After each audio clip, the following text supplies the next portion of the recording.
are going to get started with, yes, we're good? Public meeting number 11. We have these every 2 weeks. Try to move them around a little bit as we start getting closer to other towns. So this is the first one that we've done up here in Duck because we do anticipate that the project construction will start up here pretty soon.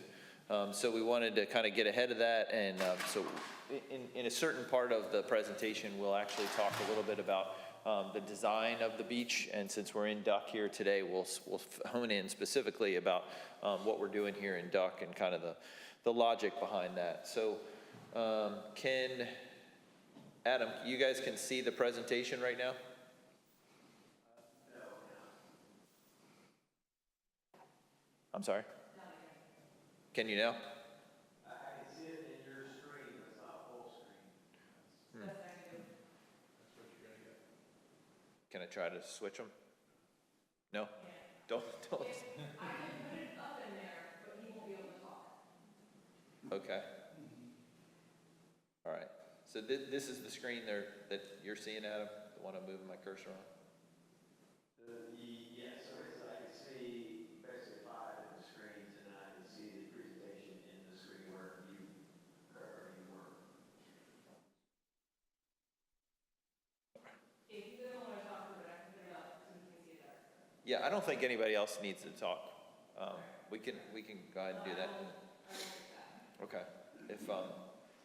If we get some questions, maybe for those that are online, if you get a question, you can put it in the chat. Betsy will be monitoring that pretty closely. And if it makes sense, we can put a pause on the presentation and let you talk it through, if that makes sense. Let me know when. How about now, Adam? Well, I guess you can't. He can't talk anymore. All right. Well, we're gonna go and hope that it's everybody's seeing what they're supposed to be seeing. All right. Well, this is the general outline that we're gonna follow. We'll give you a little bit of background information on the project, on the dredges. We'll talk again about Duck. That second bullet, the Duck overview. We'll talk a little bit about the design of the Duck project. And then we're going to go through a series of slides, show you how construction has progressed, and we'll talk a little bit about the schedule moving forward. We'll talk about this principle of equilibration that today out on the beach, there's probably a lot of that going on, but we'll get into that a little bit, explain kind of the ins and outs of how these projects work, and then we'll talk about environmental monitoring that is part of this project. And it's got questions there at the end, but like I said, if we're on a topic that you'd like to ask a question about, please go ahead and chat in. Betsy will be keeping an eye on that, and we can bring that up and handle it as we go. I don't want you to have to listen to me talk for another 10 or 15 minutes, and if you're like me, you might forget what you wanted to ask. All right, so basic overview. What you're seeing here is the full project area. You can see that the project encompasses part of Kildable Hills, Kitty Hawk, and Southern Shores. As well as this portion of Duck up in the northern part of or just north of the field research facility. On this on this slide, you also see that green polygon, kind of an unusual shape out there in the ocean. That's the borrow site where all of the sand is coming from all 4 of these projects. So whether they were pumping sand in Kildable Hills or whether they're pumping it all the way up in Duck, those hopper dredges come in, they dig up a load from the borrow site, they travel to wherever that pump out station is in whatever project area they're working in, and they pump that sand out onto the beach. So these are the 2 hopper dredges that are working on the project right now. This is the B.E. Lindholm. It's about 300 feet long. When it's fully loaded up with sand, it holds about 4,000 cubic yards of sand. Depending on what size dump truck you're talking about, it's over 300. It's over 300 dump trucks full of sand.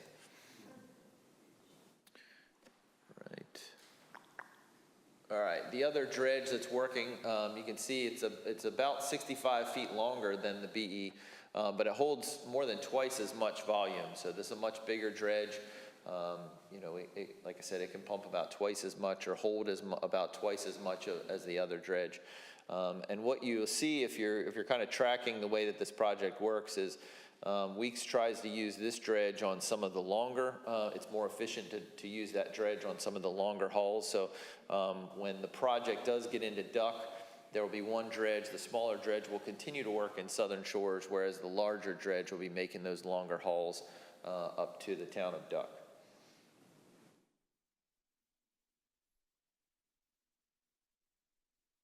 Okay. I talked about when the dredge is getting close to shore. So sometimes where you see these pipes laying on the beach that are coming in from the ocean, those are sublines that go out to approximately 30 feet of water depth. But when they're in that 30 feet of water depth, they're attached to a floating hose here. And on a calm day, probably not today, but on a calm day, you can sometimes see those offshore just floating around out there. I think we were joking around one day that somebody thought it was a whale out there or something like that. But those floating hoses, you can see those from the beach. The dredges are looking for those when they come in. They hook up to those hoses, and that's how they pump their sand and the water back up onto the beach. So in this slide, you can actually see in the upper left-hand corner that submerged pipeline coming up. So from the dredge, it's coming up onto the beach. And then it comes up around where that stack of pipe is in the background there and makes a turn with a 90-degree elbow. And they either pump that material to the north or to the south, depending on where the construction site is. So this is kind of a typical photo of what the construction sites would look like as they move up into Duck and as they are in Southern Shores. You've got a lot of that pipe that's constantly added on to continue to make progress up on the beach. You've got bulldozers, you've got some loaders to move that pipe around. And then here on the back side of the construction area, or the landward side, the contractors have been trying to maintain, especially in the summertime, trying to maintain access through. So if you were walking down the beach and they were actively building the project, you could not walk along the water line through the construction zone. But when possible, they've been maintaining an access on the back side of their construction area. It's usually a post and rope fence there, so that folks that are walking down the beach, or if you come out from a beach access or a crossover, that you can get onto the beach and either go north or south outside of the construction area. All right. They're also maintaining these sand ramps in place, so when the pipe is strung along the beach, they have to install these sand ramps every so often to make sure folks don't have to crawl over top of the pipes. And then on the north and south side, this is kind of typical of the boundary that you would see if you're walking down the beach in terms of trying to keep folks, the general public, out of the construction zone. All right, this is, if you see this out on the beach, that means the dredge is actually pumping sand out. So we talk about pumping sand a lot, but it's really a mix of sand and seawater. It's about 18 or 19% sand. The rest of it is all water. So that's just kind of a shot of what you'd be looking at if they were actively pumping it out. So let's move on and talk a little bit about this design for the town of Duck. This is a schematic we show a lot to try to illustrate this basic principle of beach nourishment.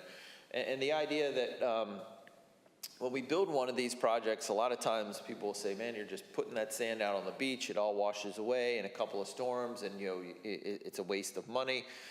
But it's really important to try to understand how these projects are designed, in that when we first come to a project area, we do a lot of analysis to determine what structures are vulnerable, how much sand needs to be put in place to provide a certain level of protection. And we come up with a certain dune and dry sand berm that should be in place in order to provide protection to oceanfront structures, oceanfront infrastructure, overwash, whatever the goals of the project are. We determine the size and the configuration of the sand that will protect you from a certain design size of a storm. But we know that once that sand is placed, that nature is going to start acting on it, and it does tend to erode away the sand. It moves it north, it moves it south, it pulls that sand offshore.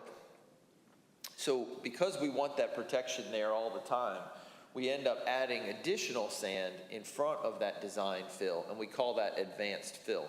All right, so ideally, back in 2017, we came in, we placed all of the design beach in the town of Duck, built those dunes up, put the dry sand berm in, put additional sand in front of that, and ideally only that additional sand would have washed away The new project would be less volume than the original project because you're left with some of that design.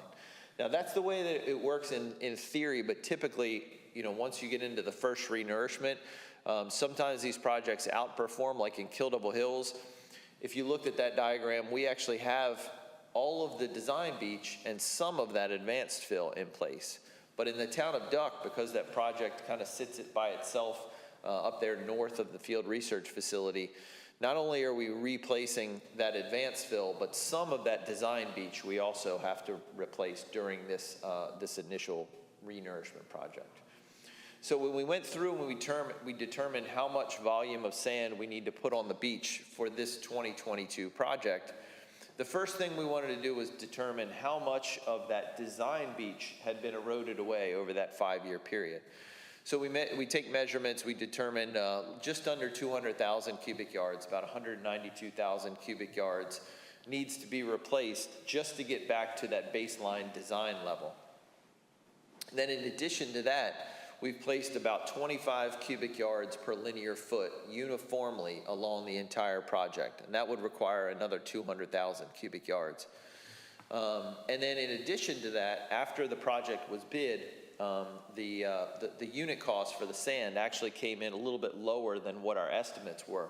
So we took some of that savings between the actual cost and the bid cost, and we talked with the town. The town decided to add additional sand in and still maintain the original budget that they had anticipated. So that's that additional 70,000 cubic yards is placed between approximately Soundsea Avenue and North Snow Geese Drive, and I'll show you that on a graphic here in a second. And then at the end of at the end of the completed project, typically we design what we call a taper. It's just a tapering of the sand in either direction, and that's there to help slow down the sediment transport, the transport of sand off of these projects. We have a 500-foot taper that goes off of the north part of the project, but on the south part, the design beach goes all the way down to the northern boundary of the field research facility, and they don't want us to construct a taper onto their property. And so what we did was we computed the amount of volume it would take to build that taper into the FRF property, and we've placed that out in front of the southern, I'd say about 1,500 feet of the design beach, and basically allowing it to create its own taper over time. So we've still put that extra sand out there. It's just, it has to kind of naturally migrate to the south. We're not able to directly place that. And then also that second to last bullet down there says FEMA funded sand due to Hurricane Dorian. Back in 2019, Hurricane Dorian impacted the project. After that storm, we came in, we did some surveys. We were able to demonstrate to FEMA that the project lost approximately 170,800 cubic yards as a result of Hurricane Dorian. And because it was a federally declared disaster, the town was able to apply to FEMA through their public assistance program, and FEMA will actually reimburse the cost of placing that 170,800 cubic yards. FEMA pays for 75% of it, but the state of North Carolina actually picks up the other 25% non-federal matching funds. So of the 494,000 cubic yards being placed on the project this go round in 2022, 170,800 of that volume is being paid for by state and federal funding. All right, and then the beach project itself is the advanced fill is based on a 5-year renourishment cycle. All right, so that's a better screen over there. Okay, so this graphic here shows a couple of, it shows the entirety of the layout, the plan view layout for the Town of Duck project. Starting over on the left in white, I've got the location of the field research facility. In black, we've shown that the mobilization of the project, all of the equipment is going to come up from Southern Shore. So the bulldozers, the wheeled loaders that are bringing the pipe, other ancillary equipment, that will all be brought up from Southern Shores and through the southern part of the town of Duck, underneath the field research facility, and be brought into the project area up here. If you guys were around for the 2017 project, we were able to bring a lot of that equipment through the field research facility property. Weren't able to make to get those agreements in place. They were a little bit concerned about some of their cables and such. So the resulting solution was to bring that material, or bring that equipment up from the south.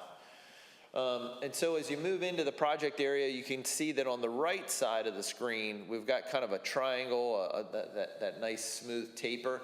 Whereas on the left side of the project area, the south side, it's kind of like a lump that's been truncated there. That's what I was talking about, that taper area. We're not able to construct the taper on the south side, so there's extra volume in that area. And then if you can see, it might be easier to see on this right-hand screen over here, those two vertical blue lines delineate where that additional 70,000 cubic yards that I talked about, where we were kind of able to plus up the volume. That's where that additional fill is being placed within those two blue areas.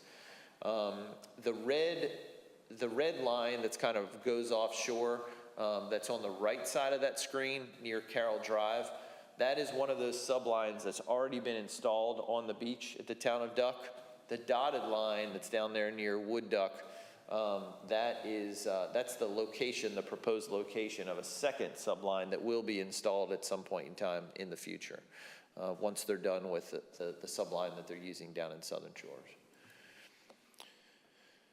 Oh, all right. So in 2017, when we built the project, when the project was constructed, the dunes were a large part of the construction of that project. This project will not include any construction of the dunes. What you'll see when the project goes in is that the contractors are going to pump that sand out to the beach and build a wide, flat plane at plus 6 foot elevation, and that on average will be about 109 feet wide. So it ties into wherever the plus 6 foot contour is, where today that's probably somewhere around where the water was coming up at high tide. It's probably around the plus 6 foot contour. So they're going to build a wide, dry sand beach about 109 feet wide on average, and then it slopes down into the sea from there.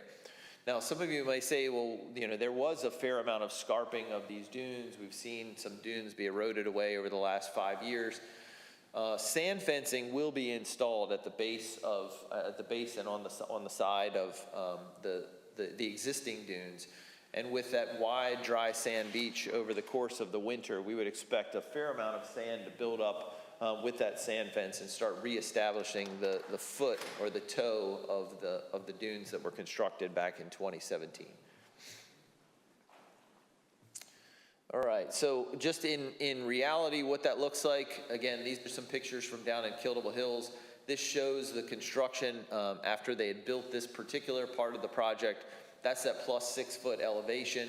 Nice flat beach, just ties into wherever that plus 6 foot contour is in the dune. And then as you get offshore, where that starts tapering down, that would be that point where I said is about 109 feet wide.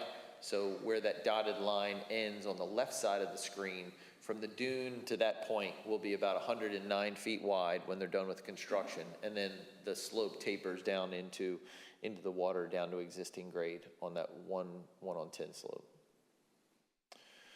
All right, so let's talk a little bit about construction progress. This is a series of slides we've been kind of keeping up with as we go. So we're all the way back down in Kildable Hills at the beginning of the project. So this kind of gives you a feel for how these projects are built. The contractor lays out their locations of these sublines. So starting June 13th to June 19th, they came in on that one subline and pumped south to complete the south part of that project. And then once they've completed that section, they just come back, they flip the valve around on or they flip the elbow around on the subline, and they start pumping north to a point where they can no longer really pump that distance. It becomes inefficient. And when that happens, they jump to the next subline and start moving south. And that's why there's 2 sublines that are mapped out for the town of Duck. They'll go through that same routine. But as we progress through, getting to around July 20th, they had completed the town of Kildable Hills. Started up, there was a bit of a delay, some equipment from the end of July into the end of August. So started back up August 25th, working in the town of Kitty Hawk. Again, that same pattern, kind of going south. There was some weather right around this time that required the progress to be a little bit different. So they went from September 7th, they built a little bit, they shut down. Then they continued on from September 13th to September 18th. And then they had to kind of go back to the left side and fill in a small gap around September 19th. But at that point in time, they jump up to the next subline, and that same sort of progression continues. They pump as far as they can. There were actually 3 sublines in the town of Kitty Hawk. So by September 26th, they were up there in the northern part. Switch. This is the northernmost subline in Kitty Hawk, pumping at the end of September. Finished up tying into that little gap in the beginning of October. We'll go back to that same screen. And at this point in time, now they start pumping on 2 different sublines. So they've got one dredge that from October 8th to October 16th was pumping north from that subline, and overlapping that period of time from October 7th to October 20th, they were working with a different dredge coming south. And so they closed that gap sometime around October 20th in the southern part of Southern Shores. So what you're seeing there, that yellow arrow, that's the boundary between Southern Shores and Kitty Hawk. So we just showed that progress that occurred between October 7th and October 20th. At that point in time, one dredge began working south from this Dolphin Run subline in Southern Shores. And from October 19th to November 7th, they made the progress shown there. And in the same time, there was another dredge and another crew working north from October 21st to November 7th that made it to this point. And you can see that they were really close to closing that gap as of Monday, but the storm came in just soon enough that there was about a 400-foot section in Southern Shores there that they weren't able to close that gap. So that'll be kind of priority number 1 once the dredges return. This is just a similar drawing of the Town of Duck project, but obviously no progress in terms of sand placement in Duck so far. So that was kind of a graphic illustration of progress. I'll show you a few pictures of how things have looked over the last several weeks. So this was that last subline in Kitty Hawk working north from around Maynard Street. So by October 16th, they were coming under the pier. And at the same time, October 14th, the other dredge was working south from up on Ocean Boulevard in Southern Shore. So this is the other crew working south to try to make it down to the southern part of Southern Shores, October 17th. And by this point in time, you can see in the background from that subline, which is located around 60 Ocean Boulevard, all the way down to the Kitty Hawk Pier. They've completed that section, and now they've got one construction crew working north from that subline. And at the same time, that's a good shot of Kitty Hawk being finished up. At the same time, up around Dolphin Run, the second crew is starting to work south. So this is the beginning of the culmination of what we talked about, just a small gap left in the middle there along Southern Shore. So this is October 21st, moving south from Dolphin Run. This is November 2nd, moving north from the southernmost subline in Southern Shores. I want to stop here. This is the southern line in Southern Shores. Okay, I'm going to turn around here for a second. What I want to show here is if you notice the beach in the background here, kind of think about how wide that dry sand beach is. And if you were standing around the subline looking north, you notice that it looks like the beach is thinner in this section right here. And as you go further north, it gets wide again, okay? And we had a good question from somebody from Southern Shores, and they asked about, like, well, what was wrong with this section? Why are they not getting as much sand, or why is the beach so much thinner in that area as it is in this section? They they could stand here on the beach and say, this is thin, but as you go past those few houses, it seems like it gets a little bit wider. And so we went back and we looked at the data. This is kind of a graphic showing where that is in plan view. And we pulled up the profiles that were used to design that section, that particular section, to figure out, what was going on, try to better explain this. So the short answer is that all of those areas along that section are getting about 45 cubic yards per linear feet of sand. The volume is the same as you go through that area. However, that doesn't always translate into the same width of beach that you get. And so when we pulled up these graphics, what we found was that in the area where the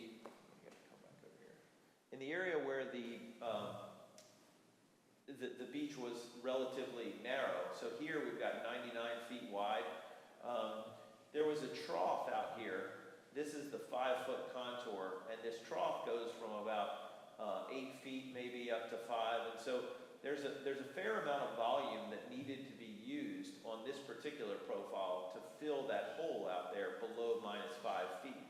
And so needing to fill that hole makes us have a narrower beach in this location. But if I go to the next profile, this is the 5-foot contour here. You can see I don't have a hole below that 5-foot contour that I need to fill in. And so we're able to make that beach a little bit wider in that one particular area. So that was a good example. I thought we'd show it today just in case there may be areas, when the project comes into Duck, that you're kind of looking down the beach and you're like, why did my neighbor get more sand than I did? And so there's usually a good answer to that, something like that. And this was just a couple of graphics that we were used to illustrate that point. All right, so going back to the photos, this is as of Monday. I think the 7 got left out of there. There's November 7th, 2022. This is Monday, and this is that small gap, 400 feet along the middle section of Southern Shores that wasn't able to get completed before the storm came through. All right, so talking about moving forward in terms of projected schedule. As I mentioned, the Town of Southern Shores project got started in October 7th. Right now, the schedule looks like sometime around December 9th is the date of trying to finish up with the Town of Southern Shores. But most likely sometime early next week, construction will start in the Town of Duck. So one dredge will work to complete the project in Southern Shores on one subline. The other dredge, like I said earlier, the bigger dredge will be working up in the Town of Duck. That process will continue to go back and forth with the dredges split until the Southern Shores project is finished, and at that point in time, whatever is left, that dredge will come back up to Duck and help complete the remaining portion of the Town of Duck. Right now, we've got mid-November with a 30 to 35 day time frame to complete the Town of Duck project. The latest schedule is somewhere around the 15th of December is when they're shooting to have the project in Duck completed. All right. So this idea of equilibration, I want to show you a couple of graphics. We showed one of these earlier. And what we're trying to illustrate here is this process of we talked a lot about how wide the beach would be when the project is constructed. We talked about 109 feet on average is how wide the beach would be. But if you look at this graphic here, if you look at where the flat beach ties into the dune and where it goes out to that point where it starts sloping down to the beach, that would be the 109-foot flat sand beach that the contractors are being paid to construct, okay? But shortly after those dredges move out, or even before they move out, on a day like today down at Southern Shores, some of that material is being moved naturally by wave forces from where they placed it and putting it off into deeper water.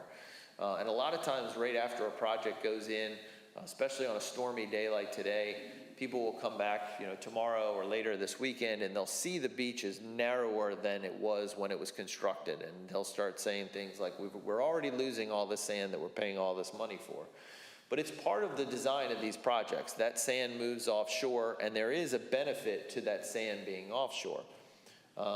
Once the material is equilibrated, now we get to that point where I talked about earlier, where we've got the design beach and the advanced fill.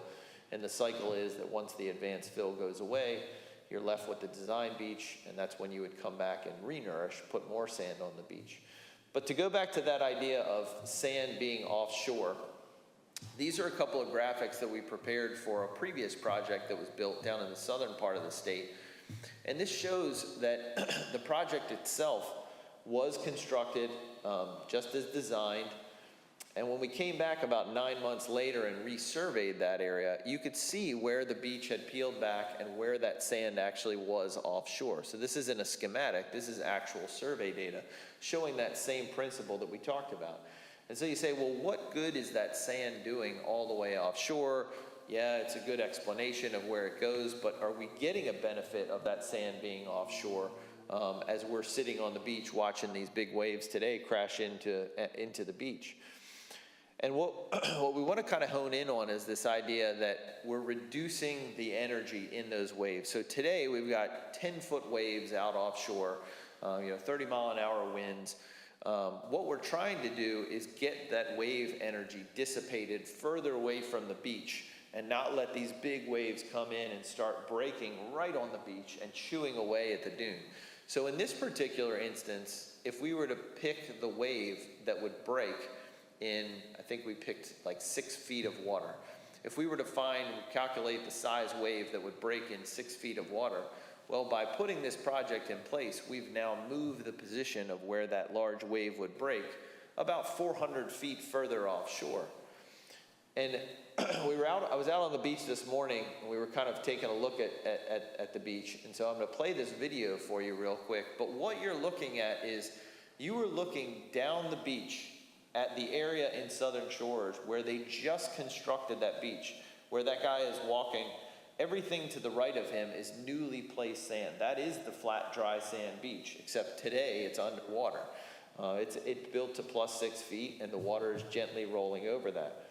But if you've been down to the beach today and you've seen how large those waves are, what stood out to me is looking at that dry sand beach, and you would be getting your feet wet. All of that energy is dissipated much further offshore. The waves are breaking, and you've got this little bit of swash that's rolling up over onto that. And if it makes it high enough up onto the dune, it just kind of laps up onto the dune and maybe gets absorbed back down into the sand. But that's that idea of trying to break up that wave energy further offshore, the benefit of that dry sand beach and the sand that's moving offshore.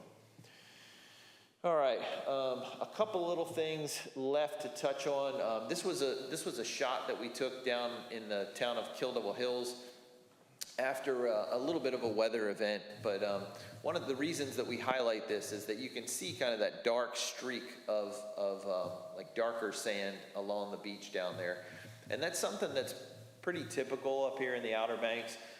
Those are natural elements that are mixed in with the sand. Sometimes it's magnetite or ilmenite. It's usually some kind of a grain of mineral that's got a lot of iron content in it. It tends to be a little heavier and darker. But during these periods where you've got higher wave energy, those heavier grains can get mobilized further up onto the beach, and they kind of all settle out in a line along the beach. And sometimes they get reworked back into the beach over time, but I know during the last project when we saw some of this up in the town of Duck, some folks were really concerned about it. They wanted to know if it was oil on the beach from the dredges being offshore.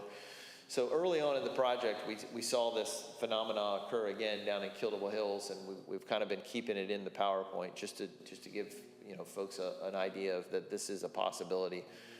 This is a couple months later after that material has been able to be reworked in a little bit, and after all the windy conditions they've had now, it's probably reworked a little bit more at this point. All right, so the final couple of slides that we've got here, we'll talk a little bit about some of the environmental aspects of the project. So as a permit condition from May 1st through September 30th, there was morning monitoring, so monitoring for sea turtles throughout the project. As we're getting later and later in the season, technically November 15th is the end of sea turtle nesting, sea turtle hatching season in North Carolina.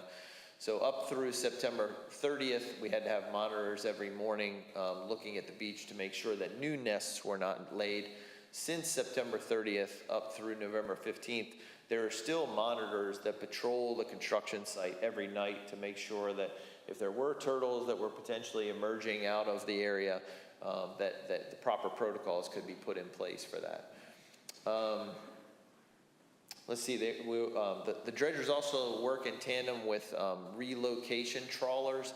These are specially equipped trawling vessels offshore that trawl in front of the dredge. And so if there are turtles that are in that area, it's a way of making sure that the dredges themselves don't impact those turtles. They can actually be captured in these specially constructed nets. They pick those turtles up onto the beach and they relocate them to an area away from the borrow area.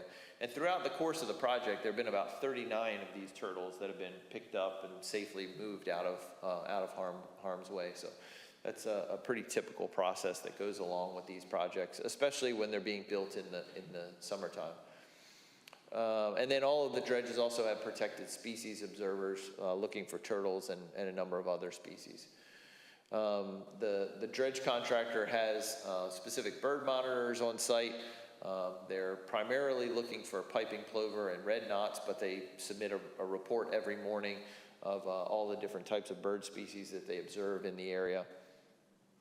Those are permit required. And then there's also a requirement that was not on the 2017 project, but is on this 2022 project, where some of the fisheries, Wildlife Resource Commission, some of the agencies want us to track the recovery of some of the benthic organisms, so like mole crabs, the little sand crabs that you find in the sand, and clams, things like that, some of the worms that live in the sand. It's fairly well known that when you build these projects, it can have a smothering effect that some of those organisms are lost, but it's about how fast it takes them to recolonize the area. Typically it takes about a year, but we've got a monitoring regimen in place to sample before the sand goes in, right after the sand is placed, and then 1 year after the sand has been constructed, or the beaches have been constructed, to see that recovery rate, be able to document that. All right, so that's the end of the presentation that I've got. I'd be happy to take any questions. Have we seen anything online? Okay. Questions in the room from anybody? Yes, ma'am. Oh, great.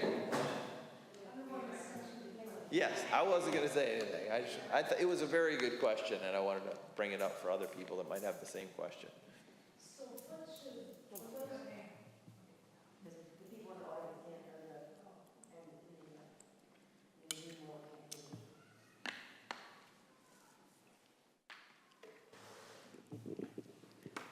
Is that better?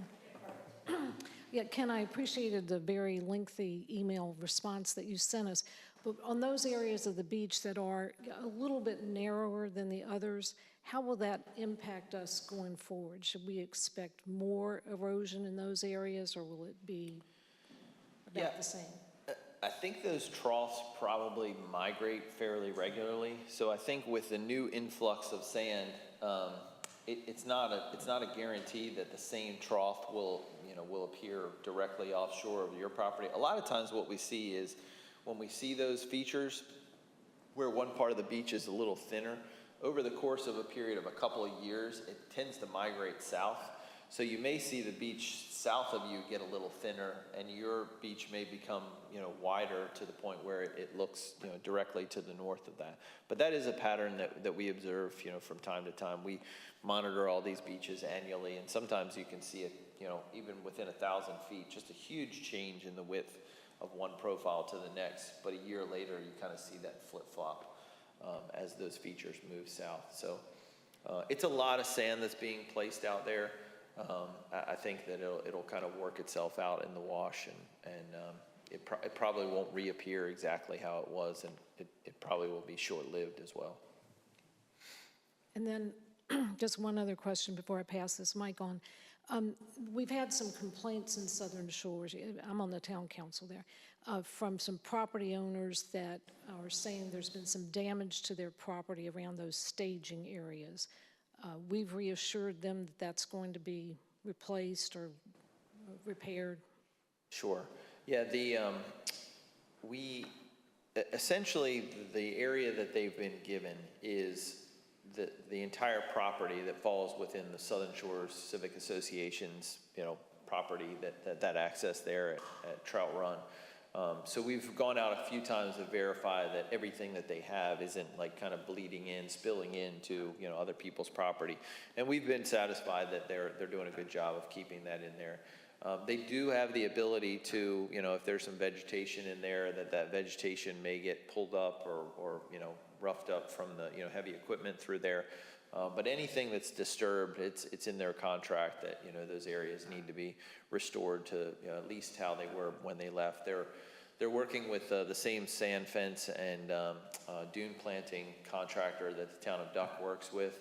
Weeks is working with them to install the sand fence, and he was in here this morning. We were talking to him about there's an area up in Duck that a new access is going to have to be opened up temporarily for some construction equipment and access to come through.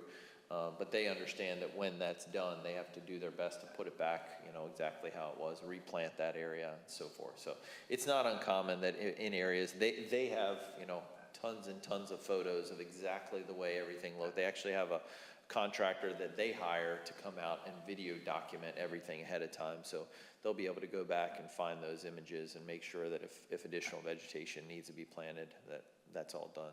Okay, thank you. About the sand fencing, is there a schedule for when you might start putting the sand fencing in Southern Shores? Yeah, we want to start planting the beach grass. Sure, they're working in Kitty Hawk right now. So I think the idea is they've got 2 crews now. Yeah, 2 crews. I think he's going to do one that's doing the upright, the posts, and then right behind it, the second crew will set the actual fence. But in terms of, we'll speed up you think the progress would be Kitty Hawk and then they'll move into Southern Shores? Try to do one Yeah, job. absolutely. Yeah, they'll move Kitty Hawk and then Southern Shores and Duck. Yeah. We could try to get some kind of a schedule. Yeah, I don't have anything off the top of my head. I'd have to talk to the guys. Because we'd like to start planting as soon as we can, because we've got a lot of grass to plant. Okay. We've got to probably do it before March. Southern Shore is going to have their public works plant, or they need volunteers? Both, combination. I'm doing part of the stuff with Better Beaches. I'm doing part of the stuff with Better Beaches, and the town is doing like 3.5 miles, and I'm doing about 1 mile.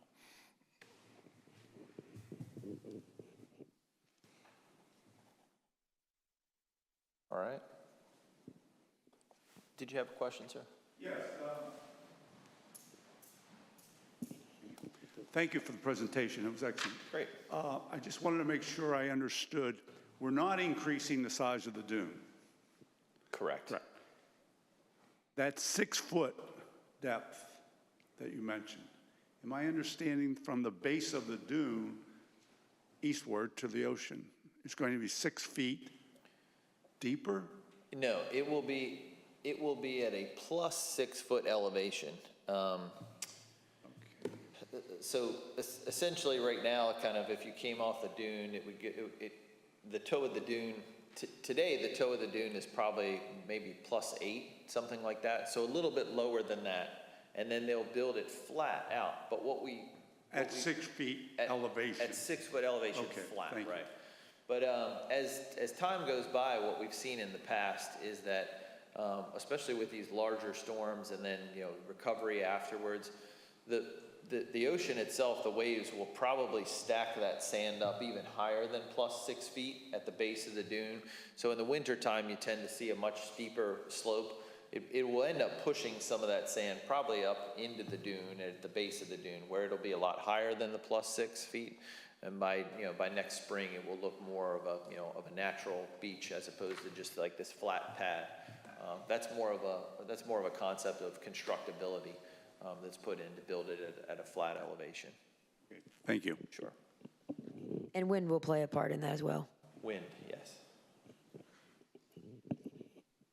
Yeah, my question, I live over here in Schooner Ridge, and we're not part of the Beach Nourishment, we're way south. But I heard your comment about all the equipment that's currently down in Southern Shores is going to have to transit up through our beach area and go past the research pier. Correct. Is that just going to be like one big migration when you finish in Southern Shores, or is it going to be a couple times a week, or? You want to talk a little bit about that? What would it look like? Yeah, we'll try to do most of that in one big push, right? So you'll see maybe two days of kind of heavy traffic, and then we'll do the job, and then we'll come back down the beach in the same fashion. Obviously, it can't be all done at one trip. It'll be back and forth quite a bit for a couple days. And then during construction, the only time we would go back through that area is if there was, say, a problem with a piece of equipment or, to get extra supplies for some reason. But that would be very minimal, I guess. So kind of heavy traffic for a couple days ahead and at the end of the project. And Doug. This is James. He's one of the project managers for Weeks, and Robert is the QC manager for Weeks. So these two guys are with the contractor at Weeks. And that, of course, is all contingent on weather and conditions of the beach. It is, yeah. I mean, I'd love to be, taking stuff up there right now if we could. It's really dependent on weather, and then we'll have to get out on the beach after this weather subsides and see what the condition is of the beach, and then what is going to allow us to get up. I mean, it's got to be pretty nice weather to be able to get up there and then lay those mats at the FRF, and so that'll really be the kind of controlling factor. Is it nice enough to go lay those mats and then have them in place for a few days while we get the equipment up there? And I'm not sure where your community was. On the back end, we would be going out of Hillcrest, which That would be, you would go through their community. okay.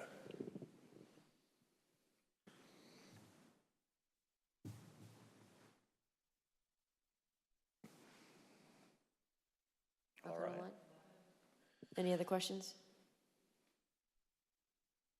All right. Well, thanks so much for coming out. Appreciate it. I had mentioned that we do this every 2 weeks, but 2 weeks from now will be the day before Thanksgiving. So we're actually going to push that meeting to the following week. It'll be on the 30th of November, but most likely some construction going on during that period of time. Should have some good photos of what's going on in Duck, and hopefully we'll be talking about wrapping this thing up in the next few weeks at that point in time.